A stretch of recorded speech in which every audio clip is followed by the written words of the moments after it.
دوستو آپ نے ہمارے چینل کے نام یعنی کہ دلچسپ معلومات اور ہماری ویڈیو سے یہ تو اندازہ لگا لیا ہوگا کہ ہم آپ کے لیے دلچسپ اور حقیقت پر مبنی ویڈیوز بناتے ہیں۔ تو دوستو آج سے ہم نے فیصلہ کیا ہے کہ ہم آپ کے لیے ایک دلچسپ معلومات پر مبنی ویڈیو سیریز شروع کریں گے۔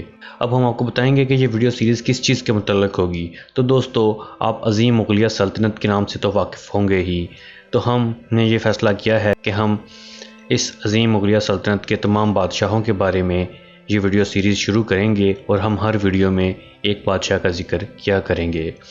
دوستو مغلیہ سلطنت 1526 سے 1857 تک برصغیر پر حکومت کرنے والی ایک مسلم سلطنت تھی، جس کی بنیاد ظہیر الدین بابر نے پہلی جنگ پانی پت میں دلی سلطنت کے آخری سلطان ابراہیم لودھی کو شکست دے کر رکھی تھی۔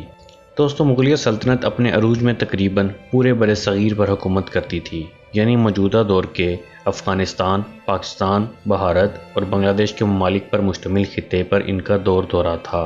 جیسا کہ آپ نے اوپر ہماری ویڈیو سے اندازہ لگا ہی لیا ہوگا کہ مغلیہ سلطنت کی بنیاد رکھنے والے پہلے بادشاہ کا نام ظہیر الدین بابر تھا، تو ہم آج کی ویڈیو اسی بہادر بادشاہ کے بارے میں شروع کریں گے۔ ظہیر الدین محمد بابر 1483 میں پیدا ہوئے اور ان کی وفات 1530 میں ہوئی۔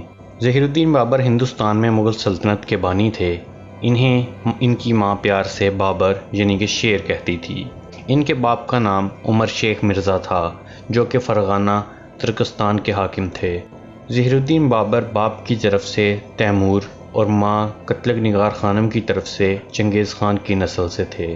اس طرح ان کی رگوں میں دو بڑے فاتحین کا خون تھا۔ ظہیر الدین بابر 12 برس کے تھے کہ ان کے باپ کا ایک حادثے میں انتقال ہو گیا۔ اپنے والد کی وفات کے بعد بابر نے جون 1494 میں عمرہ کی تائید سے فرغانہ کی حکومت سنبھال لی۔ اس وقت ان کی عمر صرف 12 برس تھی۔ نوعمر حکمران کے لیے یہ وقت بڑا کٹھن تھا، کیونکہ اقتدار کے دعوے دار بہت سے تھے۔ بابر کے ماموں سلطان محمود مرزا نے حصار کے علاقے سے اور چچا سلطان احمد مرزا نے سمرقند سے فوجی پیش قدمی کر دی۔ بابر اندھی جان چلے گئے۔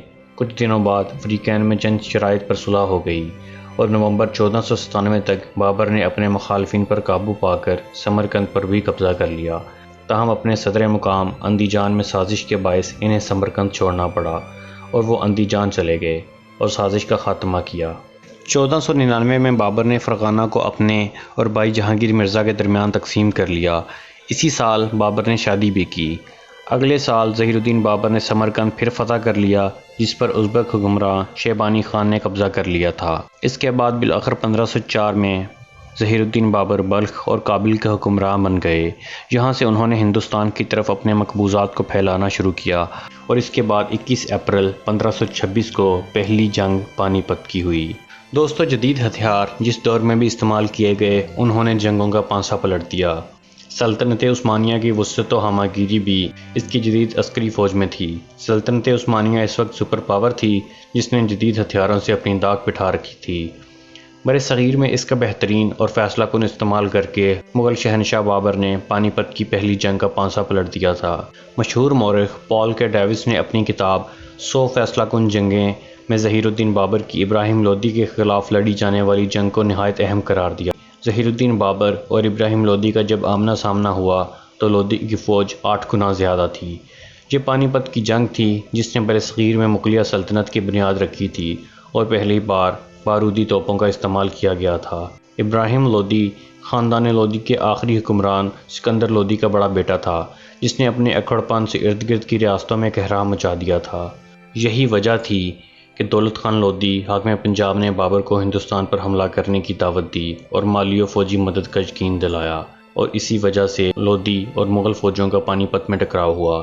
بابر جانتا تھا کہ لودھی کی 8 گنا بڑی فوج کا مقابلہ نہیں کر پائے گا۔ اس کے ہاتھ بڑی بلا تھے جن کا توڑ کرنا لازمی تھا، لہٰذا بابر نے سلطنت عثمانیہ کے جدید ہتھیار کو استعمال کرنے کا فیصلہ کیا۔ ظہیر الدین بابر نے توپوں کے ساتھ ساتھ ترک توپچیوں کی بھی خدمات حاصل کی تھیں۔ ظہیر الدین بابر نے اپنی جنگی چال و ہتھیار کو ابراہیم لودھی سے چھپائے رکھا۔ مورخ بتاتے ہیں کہ بابر نے توپوں کو چمڑے کے رسوں سے 700 بیل گاڑیوں کے ساتھ باندھ رکھا تھا، جن کے پیچھے توپچی اور بندوق بردار آڑ لیے ہوئے تھے۔ اس زمانے میں توپوں کا نشانہ کچھ زیادہ اچھا نہیں ہوا کرتا تھا، لیکن جب انہوں نے اندھا دھند گولہ باری جان پھاڑ دینے والے دھماکوں اور بدبودار دھوئیں نے افغان فوج کو حواس باختہ کر دیا اور اس وجہ سے خوف کھا کر فوجی منتشر ہو کر بھاگ اٹھے۔ یہ پانی پت کی پہلی لڑائی تھی اور اس کے دوران ہندوستان میں پہلی بار کسی جنگ میں بارود استعمال کیا گیا تھا۔ ابراہیم لودھی فوج میں 1000 جنگی ہاتھی جن کی دہشت ہی دشمن پر لرزہ طاری کر دیتی تھی، جبکہ 50,000 سے زائد سپاہی اس کے علاوہ تھے۔ توپوں کی گنگرج نہ سپاہیوں نے سنی تھی نہ ہاتھیوں نے، لہٰذا وہ الٹے قدموں اپنی ہی فوج کو کچل کر بھاگنے لگے۔ اس موقع پر ظہیر الدین بابر کے 12,000 تربیت یافتہ گھڑ سواروں نے برق رفتاری سے لودھی کی فوج کو چاروں طرف سے گھیر کر ان کا صفایا کر دیا، اور یوں ظہیر الدین بابر فتح حاصل کرنے کے بعد ہندوستان میں مغلیہ سلطنت کی بنیاد رکھنے میں کامیاب ہوا، تو اس کی عسکری بالادستی میں اس وقت کے سب سے بڑے ہتھیار توپ نے بنیادی کردار ادا کیا۔ اس پانی پت کی جنگ میں سلطان ابراہیم لودھی مارا گیا اور ظہیر الدین بابر فاتح رہا۔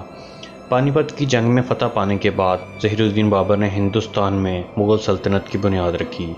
ظہیر الدین بابر فاتحانہ انداز میں دلی میں داخل ہوا۔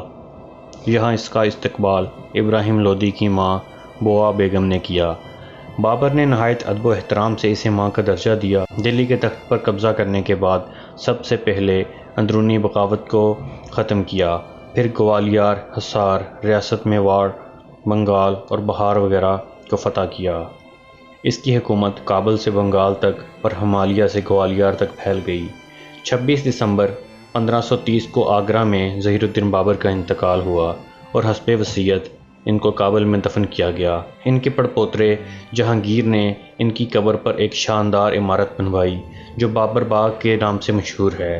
12 سال کی عمر سے مرتے دم تک اس بہادر بادشاہ کے ہاتھ سے تلوار نہ چھٹی اور بالآخر اپنی آئندہ نسل کے لیے ہندوستان میں ایک مستقل حکومت کی بنیاد ڈالنے میں کامیاب ہوئے۔ تزک بابری ان کی ایک مشہور تصنیف ہے جس سے پتہ چلتا ہے کہ وہ نہ صرف ایک اچھے تلوار باز تھے بلکہ قلم کے بھی بادشاہ تھے۔ فارسی اور ترکی زبانوں کے شاعر بھی تھے اور موسیقی سے بھی ان کا خاصا شغف تھا۔ تو دوستو، امید کرتا ہوں کہ آپ کو ہماری آج کی یہ انفارمیٹیو ویڈیو پسند آئی ہوگی۔ اگر ابھی تک آپ لوگوں نے ہمارے چینل دلچسپ معلومات کو سبسکرائب نہیں کیا ہے تو سبسکرائب ضرور کر دیجئے اور ہماری ویڈیوز کو لائک، کمنٹ اور شیئر بھی ضرور کیجئے۔ یہ تھے مغلیہ سلطنت کے پہلے بادشاہ، اور ہم اس سے اگلی ویڈیو میں ظہیر الدین بابر کے بعد بننے والے دوسرے بادشاہ کا ذکر کریں گے۔ تو اگلی ویڈیو تک کے لیے خدا حافظ۔